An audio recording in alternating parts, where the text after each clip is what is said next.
오늘 살펴보실 하나님의 말씀은 구약성경 에스라서 7장 6절로 9절의 말씀입니다.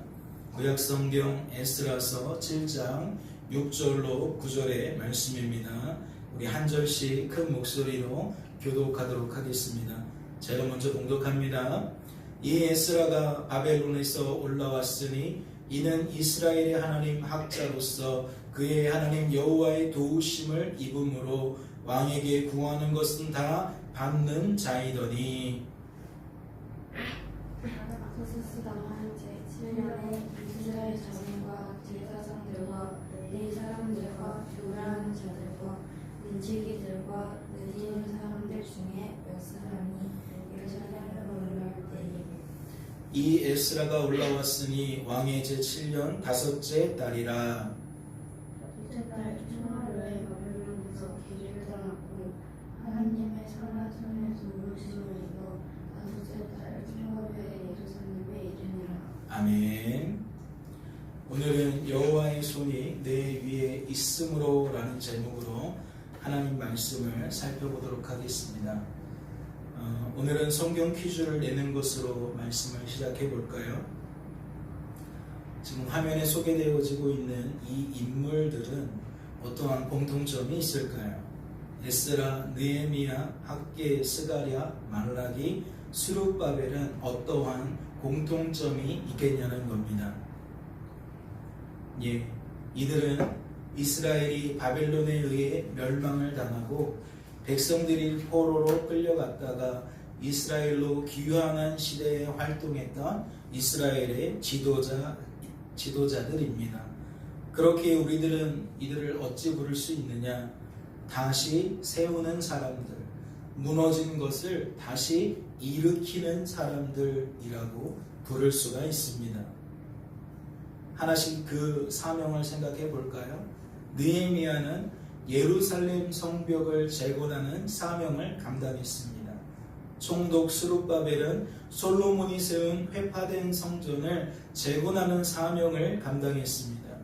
학개와 스가랴와 말라기는 하나님의 말씀, 즉 그들을 향한 하나님의 그 기쁘신 뜻을 백성들에게 전달하는 사명을 감당했습니다. 그리고 본서의 주인공이라 할 수 있는 에스라는 하나님의 말씀, 특별히 모세의 율법을 가르침으로써 귀환한 이스라엘 백성들이 하나님의 백성답게 살아가도록 도왔습니다. 오늘 우리는 이와 같이 무너진 것을 다시 세우는, 다시 일으키는 그 일을 주목해 보고자 합니다. 생각해 보세요. 만약 바벨론에서 포로 생활을 마치고 이스라엘로 귀환한 백성들이 영적으로나 육적으로나 나라를 재건하는 노력을 기울이지 않았다면, 나라를 다시 일으키는 수고를 하지 않았다면 그들은 어떻게 되었을까요?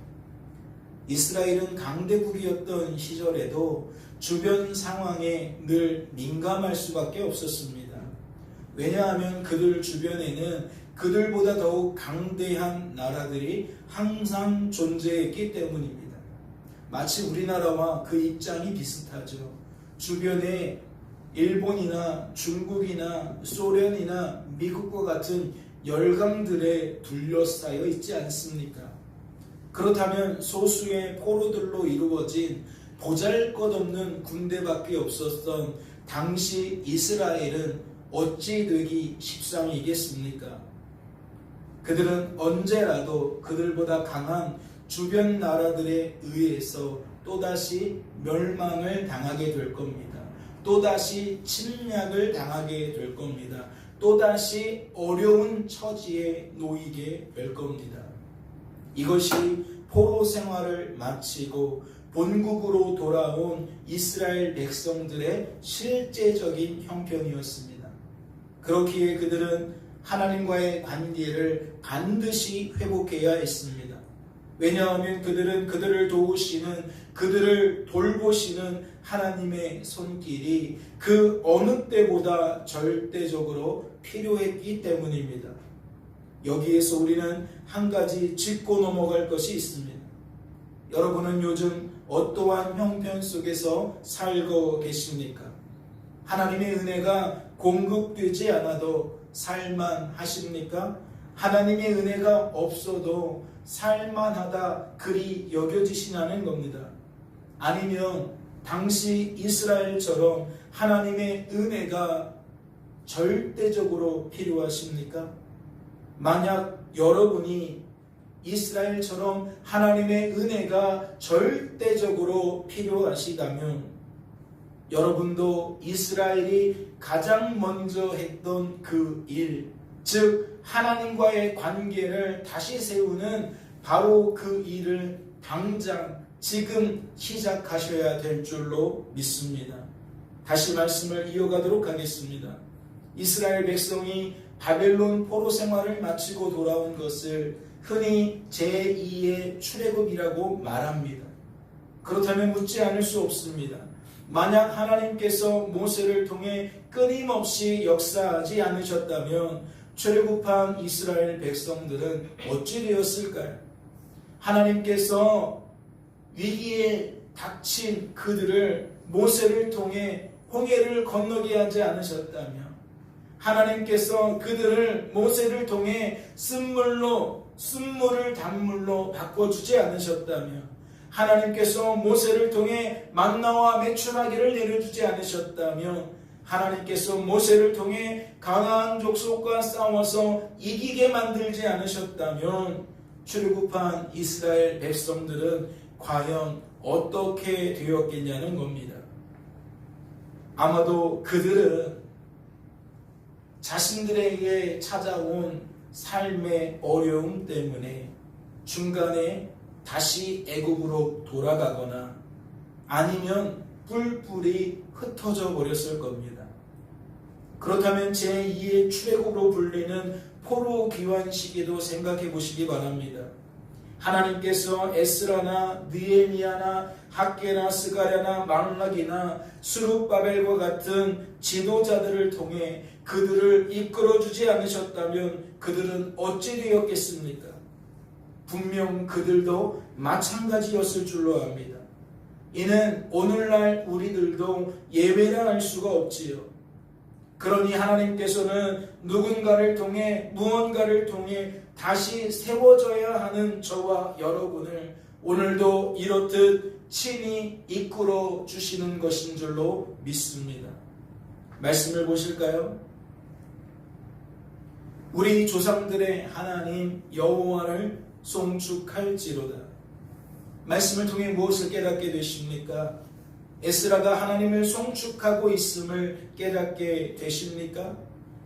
그는 하나님과의 관계를 다시 세우는 일을 시작하며, 즉 바벨론을 떠나 이스라엘로 돌아가는 일을 시작하며 무엇하고 있습니까? 하나님을 송축하고 있습니다. 그렇다면 이것은 무엇을 방증하겠습니까? 이는 그가 성령 충만했음을 방증합니다. 이는 그가 믿음 충만, 말씀 충만했음을 방증한다는 겁니다. 그 이유가 무엇일까요? 이는 그가 스스로의 힘과 능력으로는 그리 반응할 수 없었기 때문입니다. 말씀을 보세요. 이 에스라가 바벨론에서 올라왔으니 그는 이스라엘의 하나님 여호와께서 주신 모세의 율법에 익숙한 학자로서 그의 하나님 여호와의 도우심을 입음으로 왕에게 구하는 것은 다 받는 자이더니 무엇을 깨닫게 되십니까? 그가 바벨론에서 괜찮은 삶을 살고 있었음을 깨닫게 되십니까? 비록 그는 포로 신분이었지만 바벨론에서 매우 만족스러운 삶을 살고 있었음을 깨닫게 되시냐는 겁니다. 그렇다면 이것은 무엇을 의미합니까? 그는 굳이 이스라엘로 돌아갈 필요가 없었음을 의미합니다. 지금 삶도 괜찮기 때문에, 지금 삶도 만족스럽기 때문에 그는 굳이 이스라엘로 돌아갈 이유가 없다는 거죠. 하지만 그는 그럼에도 불구하고 돌아가려 합니다. 그것도 기쁜 마음으로 돌아가려 합니다. 억지가 아니에요. 누군가에 의해서 강제적으로 끌려가는 게 아닙니다. 다시 말해 그는 자원하는 마음으로, 자발적인 마음으로, 적극적인 마음으로 하나님을 송축하며 돌아가려 한다는 거죠. 에스라는 어떻게 그것이 가능했을까요? 지금부터는 그 이유에 대해서 조금 더 구체적으로 살펴보고자 합니다. 첫째, 그는 하나님의 말씀에 능통했기 때문입니다. 말씀을 보세요. 여호와께서 주신 모세의 율법에 익숙한 학자로서 하늘의 하나님의 율법의 완전한 학자 겸 제사장 에스라에게 하늘의 하나님의 율법 학자 겸 제사장 에스라가, 말씀은 에스라를 어떻게 소개합니까? 율법 학자라고 소개합니다. 이는 그가 말씀에 능통했다는 것을 의미하는 것이지요. 그렇다면 이것은 무엇을 우리에게 알려주는 겁니까?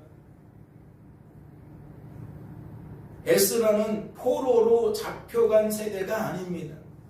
그러니까 이미 태어나서 이 땅에서 살다가 갑자기 나라가 멸망해서 바벨론으로 끌려간 사람이 아니라는 겁니다.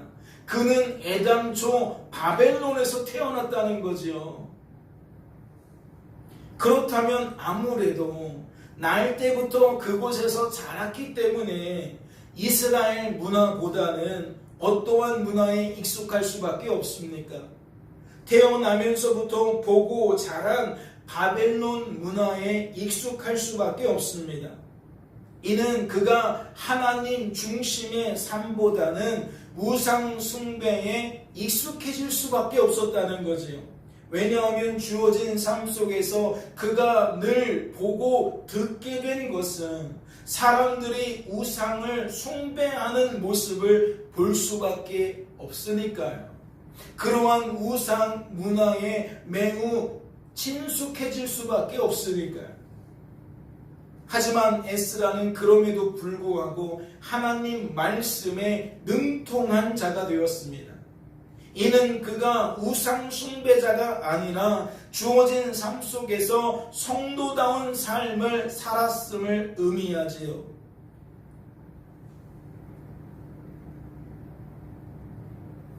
그는 우상 숭배가 만연한 이방 땅에서도 여전히 하나님께 택함 받은 자신의 본분을, 자신의 정체성을 잃어버리지 않았다는 것을 의미한다는 겁니다. 그 이유가 무엇일까요? 날 때부터 이방 땅에 태어났고 날 때부터 포로의 신분이었는데 날 때부터 하나님 신앙보다 우상 숭배가 익숙했는데 어째서 그는 여전히 하나님께 자신이 택함 받았다는 것을, 그것이 자신의 정체성이라는 것을 잃어버리지 않을 수 있었겠냐는 겁니다. 다시 여쭙죠. 그 이유가 무엇입니까? 만약 그가 우상 숭배자라면, 우상 숭배의 문화에 깊이 빠져 있었다면 그는 하나님 말씀에 결코 능통할 수가 없기 때문입니다. 우상 숭배와 하나님 신앙은 물과 기름처럼 결코 섞일 수 없습니다. 그렇기 때문에 그가 하나님 말씀에 능통했다는 것은 그가 우상 숭배자가 아님을 의미한다는 거죠. 그렇다면 묻지 않을 수 없습니다. 다시 묻지 않을 수가 없어요. 그가 그리할 수 있었던 이유가 무엇이겠습니까? 어떻게 그는 주변 사람들과 주변 환경에 상관없이 하나님 말씀에 능통할 수 있었겠냐는 겁니다. 하나님 신앙은 자신의 동족인 이스라엘 백성들을 포로로 살게 했습니다. 하나님을 믿는 그들을 하나님은 포로가 되게 만들었다는 거죠. 그런데 우상 숭배는, 하나님이 아닌 것을 섬기는 그들은 자신의 동족인 이스라엘 백성들을 포로로 삼게 해주었습니다. 하나님은 포로 되게 만들었는데 우상 숭배는 포로를 잡아올 수 있게 만들었다는 거죠. 어째서 그는 그럼에도 불구하고 우상 숭배가 아닌 하나님 신앙을 붙들 수 있었을까요? 상황을 다시 한번 생각해 보세요. 하나님 믿는 자는 저주를 받는데 하나님이 아닌 다른 것을 믿는 자는 축복을 받습니다. 지금 그러한 일이 그의 눈앞에 펼쳐진 거예요. 날 때부터 계속 그것에 의문을 가지고 살 수밖에 없는 환경에서 자랐다는 거지요. 그런데 어째서 그는 그럼에도 불구하고 우상 숭배가 아니라 하나님 신앙을 여전히 붙들 수 있었겠냐는 겁니다. 우리가 얼마나 계산에 빠른 자들인데요. 우리가 이 땅을 살아가면서 얼마나 복에 민감한데요. 나에게 손해가 되는 것을 계속 반복할 리가 없지 않습니까? 사랑하는 성도 여러분, 그 이유가 무엇이겠습니까? 말씀은 그 힌트를 이렇게 소개합니다. 이스라엘의 하나님 여호와께서 주신 모세의 율법에 익숙한 학자로서 그의 하나님 여호와의 도우심을 입음으로 왕에게 구하는 것은 다 받는 자이더니, 그 이유를 발견하셨습니까? 그가 그럼에도 불구하고 하나님 말씀에 능통할 수 있었던 이유를 발견하셨냐는 겁니다. 그가 그럼에도 불구하고 우상 숭배에 빠지지 않았던 이유를 발견하셨냐는 거죠. 말씀은 에스라가 하나님의 도우심을 입어 구하는 것을 다 받았다고 소개합니다. 이는 무엇을 의미하겠습니까? 이는 하나님의 도우심이, 즉 하나님의 돌보심이 에스라를 에스라 되게 만들었음을 의미하는 줄로 압니다. 다시 말해 그는 하나님 때문에 하나님 중심의 삶을 살 수 있었다는 거죠. 그는 그를 도우시는 하나님 때문에 우상 숭배에 빠지지 않을 수 있었다는 겁니다. 그는 그를 돌보시는 하나님 때문에 하나님 말씀에 능통한 자가 될 수 있었다는 거지요. 사랑하는 성도 여러분, 이러한 에스라의 모습을 통해 무엇을 깨닫게 되십니까? 구원받은 성도가 날마다 나와 함께 하시는 하나님 때문에, 즉 나를 도우시는 하나님 때문에, 나를 돌보시는 하나님 때문에 나를 향한 하나님의 뜻과 나를 향한 하나님의 마음을 분별케 되는 것이 얼마나 중요한지 깨닫게 되십니까? 날마다 하나님 때문에 나는 성도야, 나는 성도답게 살아야 돼, 이것이 성도다운 삶이야 라는 것을 날마다 분별하며 살게 되는 것이 얼마나 중요한지 깨닫게 되시냐는 겁니다.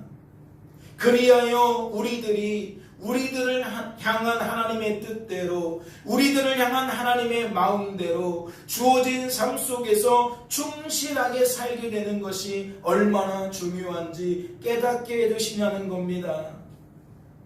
그는 그를 도우시는 하나님 때문에 죄가 가득한 이 세상의 상식과 가치관을 뛰어넘게 됩니다. 그는 그를 돌보시는 하나님 때문에 죄가 가득한 이 세상의 사람 논리와 환경 논리에 매이지 않게 됩니다. 이는 무엇을 방증하는 겁니까? 날마다 내 생각과 감정과 의지가 수정이 되었다는 겁니다.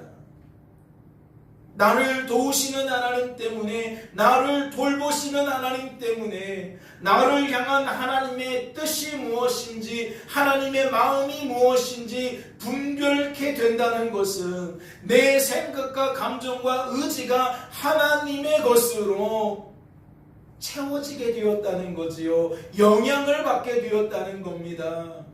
날마다 그러한 삶을 살게 되었다는 거지요. 그래서 그는 주어진 삶 속에서 어떠한 삶을 살게 되느냐, 우상 숭배자들처럼 사는 것이 아니라, 하나님 모르는 자들처럼 사는 것이 아니라, 하나님을 아는 자처럼 성도답게 살게 되더라는 겁니다.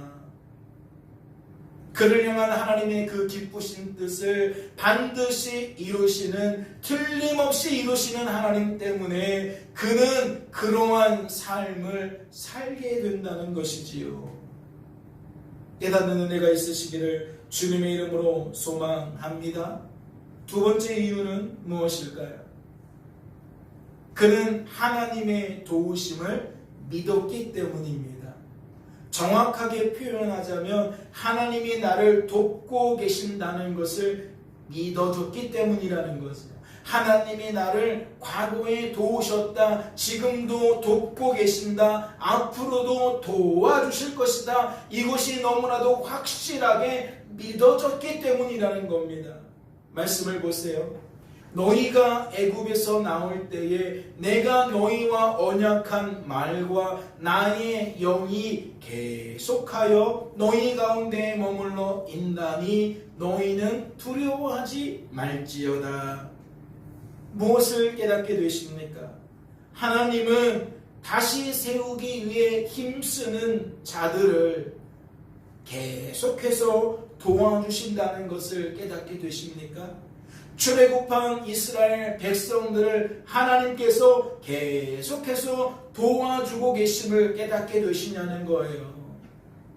하나님은 아무 이유 없이 우리에게 두려워하지 말라고 말씀하시는 게 아닙니다.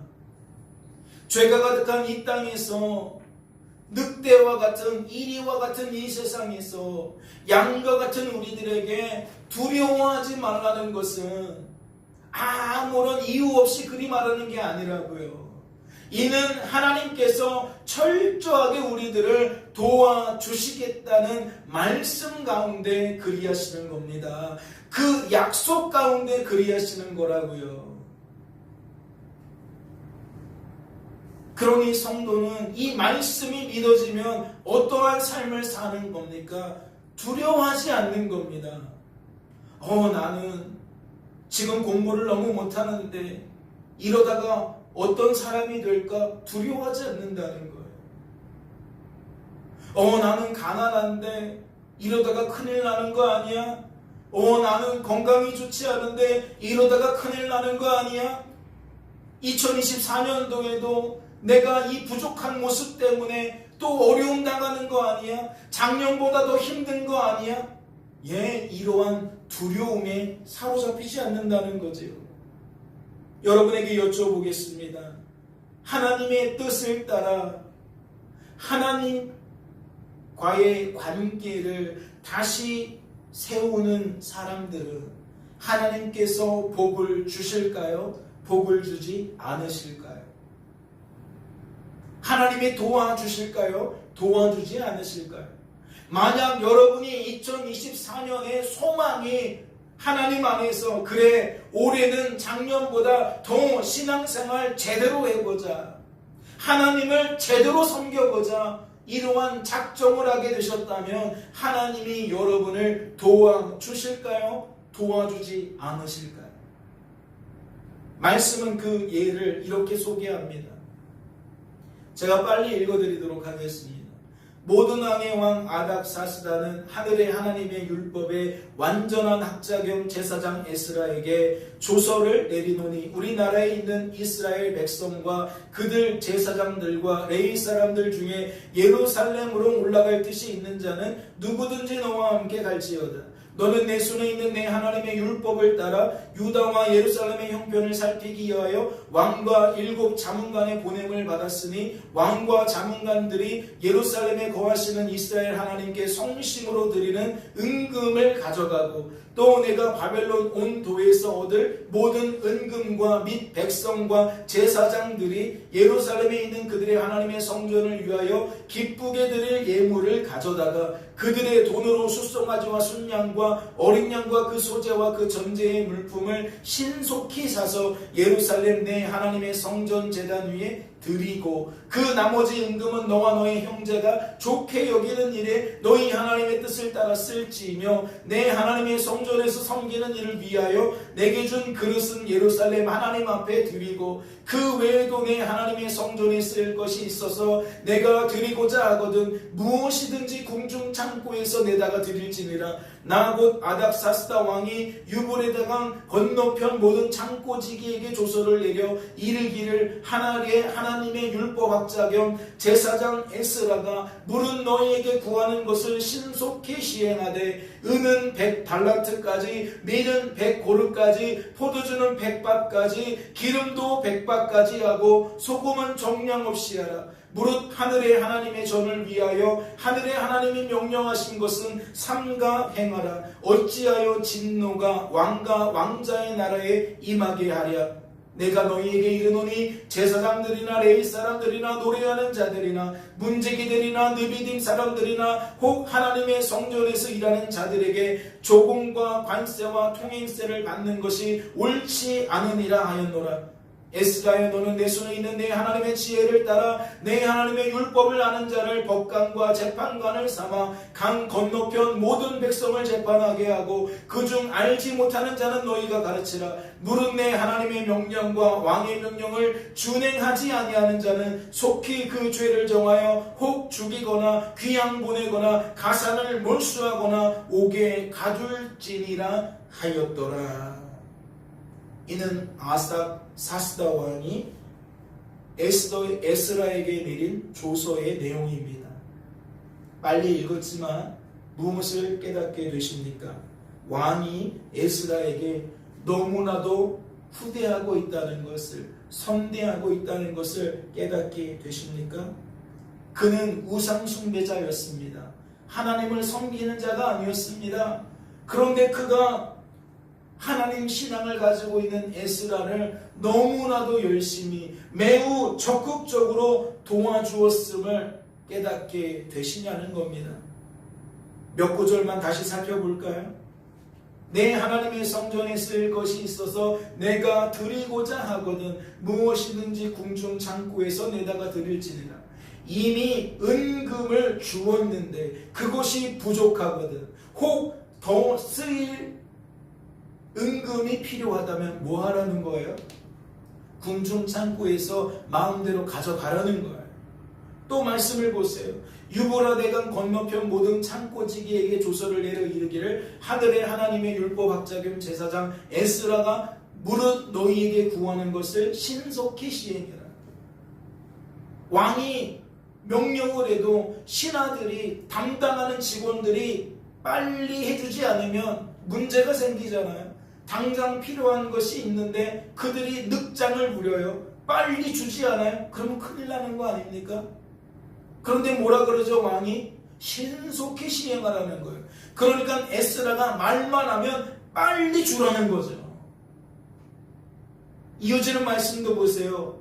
그 양이 굉장합니다. 특별히 소금을 보세요. 무엇이 없어요? 한 개가 없어요. 무제한입니다. 백지수표예요. 사람이 살아가면서 소금이 너무나도 중요하다는 거 알잖아요. 특별히 사막 기후에는 더 그렇겠죠. 광야 생활해야 되는 그들에게는 더 그렇겠죠. 그런데 그 소금을 뭐하라? 정량 없이 가져가라. 에스라여 너는 내 손에 있는 내 하나님의 지혜를 따라 내 하나님의 율법을 아는 자를 법관과 재판관을 삼아 강 건너편 모든 백성을 재판하게 하고 그중 알지 못하는 자는 너희가 가르치라. 이거 뭐하라는 거예요? 왕은 에스라에게 자신의 권리를 넘겨주고 있는 거예요. 네가 직접 사람들을 세우고 그들을 가르치고 그들에게 재판하게 만들어라. 사랑하는 성도 여러분, 우상 숭배자인 아닥사스다 왕이 에스라에게 이렇게까지 선대한 이유가 무엇일까요? 이렇게까지 잘 대해준 이유가 무엇일까요? 말씀을 보세요.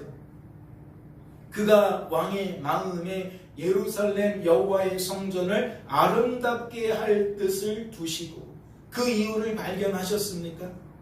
이는 하나님께서 하나님의 그 기쁘신 뜻을 이루시기 위해 커다란 제국의 왕의 마음을 움직이신 거예요.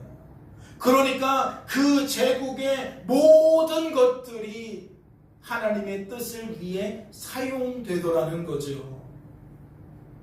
다시 말해 하나님께서 우상 숭배자인 아닥사스다 왕을 통해 에스라를 돕게 만드셨다는 겁니다.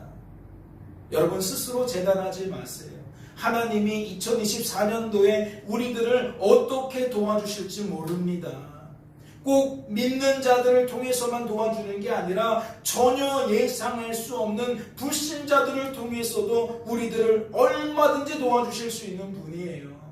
우리가 하나님 앞에서 바로 서기로 작정한다면, 우리가 하나님과의 관계를 더욱 친밀하게 하기 위하여 이제 그 길을 시작한다면, 그 걸음을 내닫는다면 하나님은 그러한 우리들을 얼마든지 돕는 분이시라는 거죠.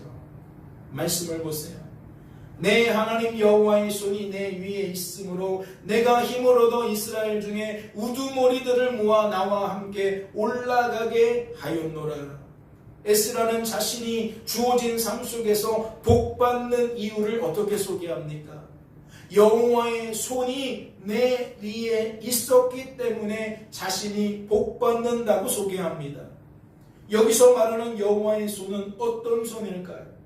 말씀을 보세요. 하나님의 선한 손에 도우심을 받아. 어떤 손이라는 거예요? 여호와의 손은 하나님의 선한 손이라는 거예요. 하나님의 도우시는 손이라는 거예요.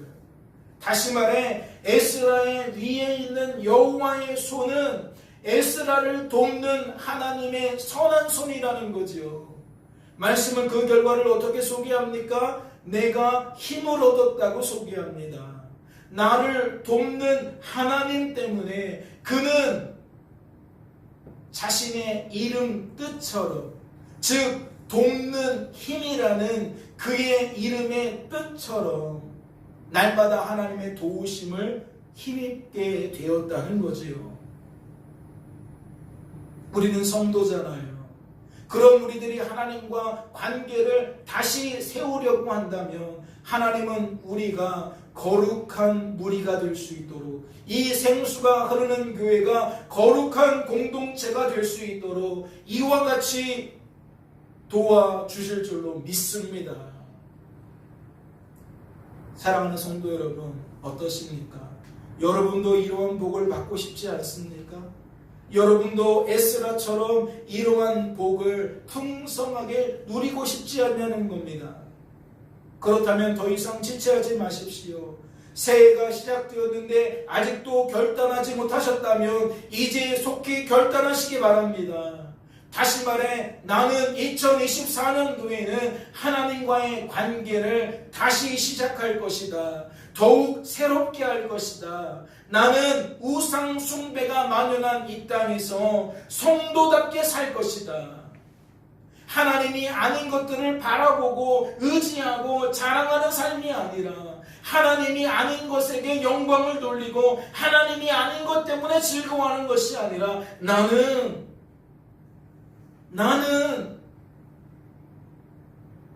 하나님 편에 서겠다. 성도답게 살겠다. 하나님은 우리들이 하나님을 더욱 친밀하게 여기는 것을 바라십니다. 우리가 하나님이 아닌 것들을 더 좋아하는 것, 더 가깝게 여기는 것, 이제 그것을 정리하기를 바라신다는 거예요. 이를 위해 성도된 우리들은 날마다 우리들을 향한 하나님의 뜻과 마음을 분별해야 될 줄로 믿습니다. 에스라처럼 우리들도 날마다 우리의 생각과 감정과 의지가 하나님의 것으로 다시 채워져야 된다는 거지요.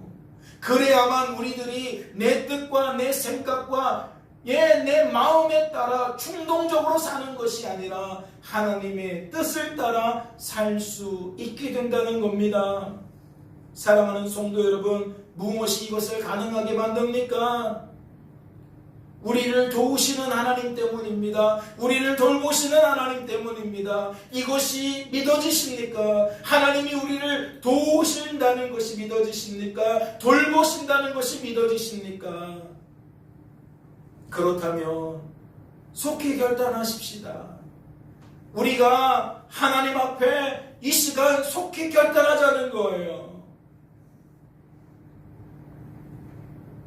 하나님은 여러분이 하루의 시작을 하나님과의 깊은 교제와 교통으로 시작하길 바라십니다.